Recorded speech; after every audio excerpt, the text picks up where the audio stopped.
Night disclaimer: this content is only for mature audiences. Viewer discretion is advised. It started like any other night. Quiet. Familiar. Safe. But what happened that night changed everything between us. My husband, someone I thought I knew better than anyone, woke up the next morning like a different man. His eyes were distant, his touch colder, and the warmth that used to live in our conversations, gone. At first, I thought maybe it was stress, work pressure, or just a phase. But days passed, then weeks, and whatever happened that night seemed to pull him further and further away from me. Hi everyone, welcome back to the channel. Tonight's story is a mix of romance, tension, and a bit of mystery. It's a story about trust, change, and the quiet moments in a relationship where everything shifts without warning. If you've ever been in a relationship where the person you love suddenly feels like a stranger, you'll feel this one. We were married for 3 years. Not perfect, but good. You know the kind: comfortable routines, inside jokes, late-night takeout, and those small gestures that speak louder than words. He was the type of man who always checked if I got home safely, remembered my coffee order, and stayed up late just to listen to me vent. But after that one night, something in him just snapped. Or maybe it slowly cracked, and I just hadn't noticed until it was too obvious to ignore. He stopped asking how my day was. Stopped looking me in the eye. The man who once couldn't sleep unless I was beside him now barely noticed if I stayed up all night thinking about him. I started questioning myself: did I do something wrong? Was he hiding something? Or worse, was someone else involved?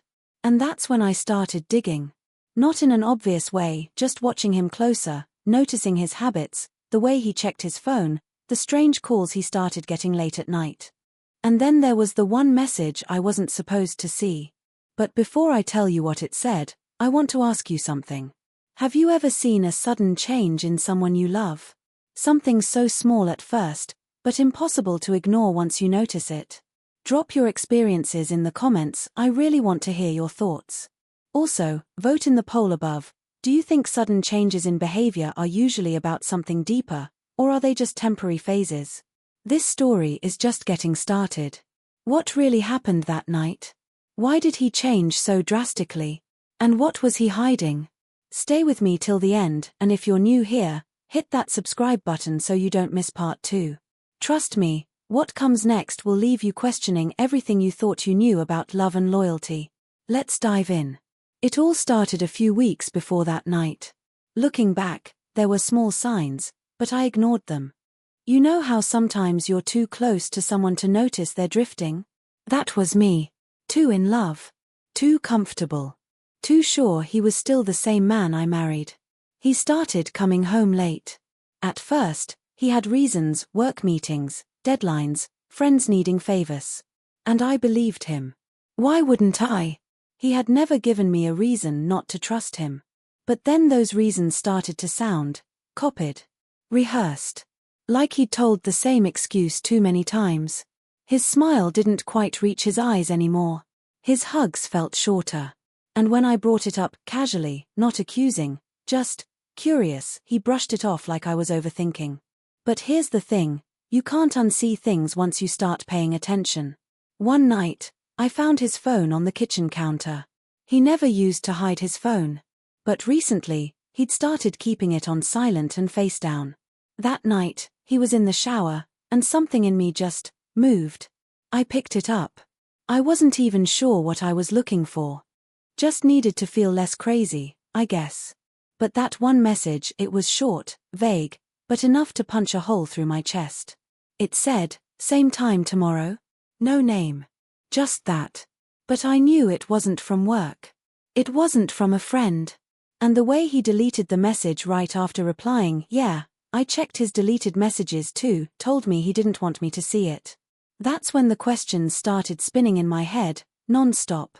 Was he cheating? Was it someone from his office? Was it emotional or something more? But here's where it got weirder. I decided to follow him the next evening. I didn't say anything. Just pretended to have a headache and stayed home. I waited until he left, then got into a cab and told the driver to keep some distance. I expected a restaurant, a hotel, maybe even another house. But he didn't go to any of those places. Instead, he stopped at an old building on the edge of the city. No signboard. No lights. Just a rusted gate and a flickering bulb above the door. He was in there for over an hour. When he came out, he looked different. Pale. Sweaty. His hands were shaking. I ducked, heart racing, not knowing what I'd just witnessed. He got into his car and drove home like nothing had happened. That night, he crawled into bed and held me like he hadn't in weeks. But his silence screamed louder than anything he could have said. I didn't sleep a second. What do you think was inside that building? Was he meeting someone, or hiding something? Could it be something darker than just an affair? Let me know your theories in the comments. Was it love fading or something much more complicated? Stick around, because the next part might just flip your idea of what's really going on. Don't forget to like, share, and subscribe so you don't miss what happens next. The next few days were torture. I acted like everything was fine, smiling through dinners, texting him sweet nothings, even laughing at his dry jokes. But inside, my mind wouldn't stop spinning. I kept replaying that night, him walking into that strange building, the message on his phone, the way his mood had shifted after. Every little thing he did felt like a clue, but none of it made sense. He started being extra kind to me. Flowers on random days, breakfast in bed, even planning a weekend trip out of nowhere. The old me would have been touched, maybe even excited. But now, it felt forced, like he was trying to cover something up or distract me from asking more questions. And the more he acted like the perfect husband, the more suspicious I became. I couldn't stop thinking about that building. One part of me wanted to let it go, pretend I imagined it all. But the other part, the one that couldn't sleep, the one that kept checking his phone when he wasn't looking, that part needed answers. So I went back. Alone. It was during the day this time, and the place looked even sketchier than before. Locked gate, no signs, windows covered from the inside. I stood there for 10 minutes just trying to work up the nerve to knock. But something in my gut told me not to. So instead, I waited. I walked across the street, sat at a tea stall, and watched. An hour later, a woman came out. Mid-30s, sharp features, wearing a long black coat even though it was warm. She didn't look like someone just stepping out of a casual meeting. She looked like she knew things. Dangerous things. And right behind her was a man I didn't recognize, but something about him felt off. They didn't speak. Just got into separate cars and drove off. I took pictures. Don't ask me why, I just needed proof. Maybe to show my husband. Maybe to remind myself I wasn't losing it. Later that night, I finally confronted him. Not about the building, not yet, but I asked him again about the message. Calmly. Directly. He didn't deny it. Just stared at me for a few seconds too long, then said, "You don't want to know." That was all. No anger, no lies, just that. Like whatever it was worse than what I was imagining. So now I'm stuck between two versions of the man I married, the one who used to be my best friend, and the one keeping secrets big enough to destroy us. I don't know which one is real anymore. If you were in my place, would you have followed him again? Would you have confronted him right then or kept digging quietly? Comment below with what you would have done. Do you think he's trying to protect me or hide from me? The story's not over yet. In fact, this might just be the beginning of something much deeper than I ever expected. Don't forget to hit that like button if you're hooked, and stay tuned for what happens next. After that night, everything between us felt like a performance.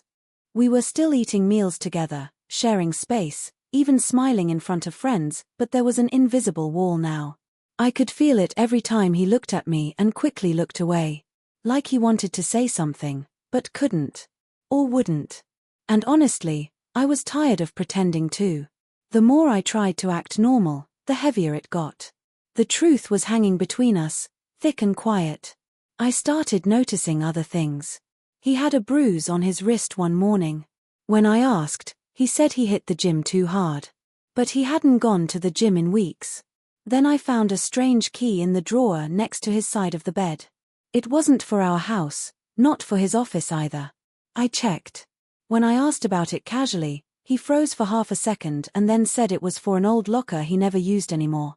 I didn't push. But I knew he was lying. So I did something I didn't think I'd ever do. I followed him again. Only this time, it wasn't the same building. He drove across the city, took a few turns that made no sense, and ended up in a gated area near an old storage facility. The place looked abandoned, but he parked inside. I waited outside, engine off, heart racing. He stayed in there for over 2 hours. I couldn't see anything from where I was, but I did notice something strange. A black SUV pulled in while he was inside. 2 men got out, both wearing caps, looking around like they didn't want to be seen. They weren't regular people. You could tell by the way they moved. Focused. Careful. I was terrified, but I couldn't leave. I had to know more. When they left, I took pictures of their license plate. My hands were shaking, but I needed proof. Something told me this was bigger than cheating. This wasn't just a marriage issue. Something else was happening. Something that involved people who didn't want to be noticed. When he finally came home that night, I acted like I hadn't moved from the couch. He kissed my forehead, told me work was crazy, and offered to make me tea. Like nothing happened. Like he hadn't just been part of something that felt completely out of place for a man who once cried during a romantic movie with me. That night, I couldn't sleep again. My mind kept going back to the black SUV. The woman in the coat. The key. The deleted messages. And the way he said, "You don't want to know. But now, I do want to know. Even if it breaks me. Even if it changes everything. What do you think is going on? Is he in danger? Is he hiding a double life? Or could this be something even darker? Let me know what your gut says in the comments. Your guesses might be closer than you think. The next morning, I woke up to find him already gone. No note. No message. Just silence. It wasn't like him. Even during our roughest weeks, he never left without saying something. My chest tightened with a familiar mix of fear and suspicion. I tried calling, no answer. I texted. Nothing. A full hour passed before a single word popped up on my screen. Don't worry. I'll explain soon. That was it. No time, no place, no explanation. Just that. I couldn't sit still. I went to the kitchen, poured myself coffee I didn't want, and paced the living room, replaying every detail of the last few days. The key. The SUV. The bruises. And now, he's vanished. Around noon, I heard a knock at the door. My stomach flipped. I opened it, expecting him. But it wasn't him. It was her. The woman from the strange building, the one in the long coat. Standing on my doorstep, calm like she'd been here before. She didn't smile. She didn't even introduce herself. She just said, "We need to talk. He's not who you think he is. But he's also not your enemy." I didn't know whether to slam the door or pull her inside. But something in her tone, firm but not threatening, made me listen. I let her in. She didn't sit. Just stood in the middle of my living room like she already knew the layout. She told me my husband was involved in something she called off the record. She said she couldn't say too much, but that he wasn't cheating, and he wasn't running. He was protecting. And then she added something that chilled me. You were never supposed to know. But since you do, you're part of this now. Part of what? I asked her a dozen questions, but she wouldn't answer any directly. Just vague lines like, "It's better if you don't get involved and there are people watching now." Watching? I didn't know whether to be scared or furious. I was being dragged into something I didn't understand, and the one person who could explain it was gone. Then she pulled something out of her coat and handed it to me. It was a photo, blurry, grainy, but I recognized the figure in it instantly. It was my husband. But he wasn't alone. He was handing something to one of the men from the SUV. Some kind of envelope or file. And his face, he looked serious. Focused. Like someone who wasn't just going along, but someone in charge. Before I could say anything else, she said, "If you care about him, don't go to the police. Just wait. He'll contact you. But only once. And you'll have to decide what side you're on." And then she left. Just like that. Now I don't know what to believe. Was my husband caught up in something illegal? Is he a part of some secret operation? Or is this woman the one lying? If you were in my place, what would you do? Would you wait for him? Go to the police anyway? Or try to dig deeper on your own? Tell me in the comments, your opinion might help me decide what comes next. Because this isn't just a relationship problem anymore. This feels like something much bigger. 2 days passed with no word from him. No calls. No texts. Just silence, and the memory of that woman's voice echoing in my head. You'll have to decide what side you're on. I couldn't eat, couldn't sleep. Every time my phone buzzed, my heart stopped, hoping it was him. But it never was. I started thinking maybe I'd never hear from him again.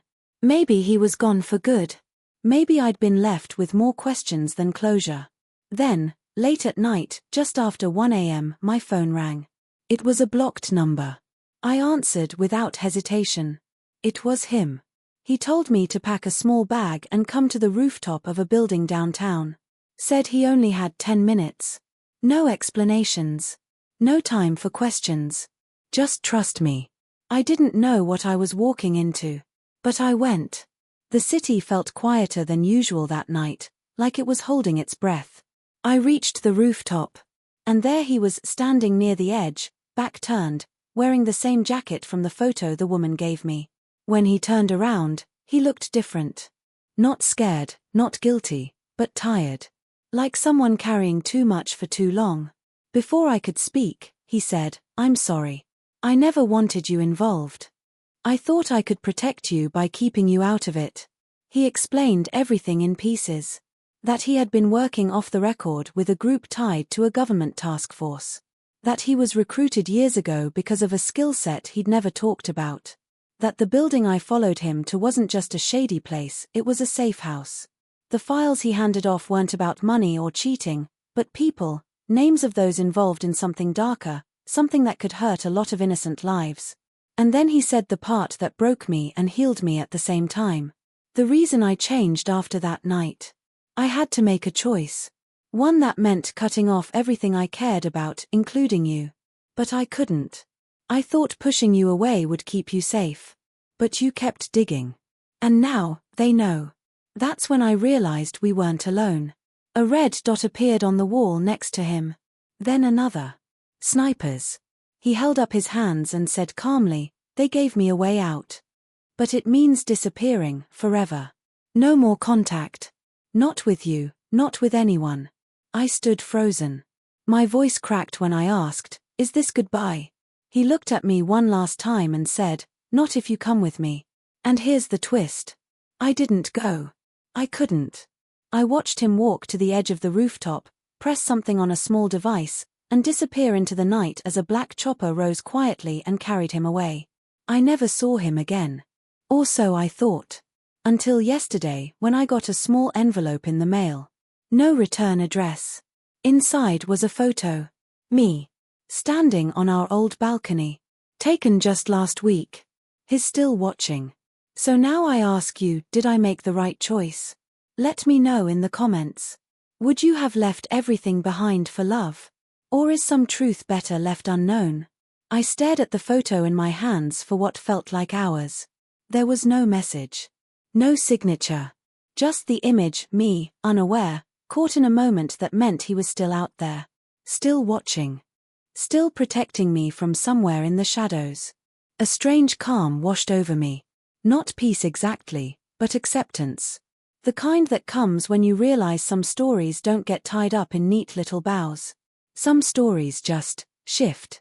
And we learn to live with the weight of what we know and what we never will. The questions I carried for so long, why he changed, what he was hiding, whether he still loved me, all had answers now. And none of them looked like what I expected. It wasn't another woman. It wasn't betrayal. It was sacrifice. A life lived in silence for the sake of something bigger than both of us. I started living differently after that. I stopped searching for closure and started focusing on the present. I poured my energy into things I could control, my work, my friendships, my healing. Some days, I still check the mailbox half expecting another photo. Some days, I replay that last night on the rooftop, wondering what life would have been like if I'd said yes and walked away with him. But I didn't. And I stand by that choice. Because love is real, but so is self-preservation. You can love someone deeply and still choose yourself. You can mourn a future that almost was while building a new one. I still think about him. Not with pain anymore, but with something closer to gratitude. Because even though he's gone, the truth set me free in a way I didn't expect. And now, every time I see the sunrise from my window, I wonder if he's watching it too, somewhere far away, still making sure I'm okay. If you made it this far, thank you for being here with me through this journey. Now I want to hear from you. How did this story make you feel? Do you think I made the right choice on that rooftop? Would you have left everything behind? Let me know in the comments. And if you want a sequel, if you think there's more to this story than what's been told, drop a speech balloon or say part 2 in the comments. Your support helps this channel grow and keeps these stories alive. Don't forget to like, share, and subscribe for more emotional, suspense-filled stories about love, life, and the choices that change everything. Thanks for watching.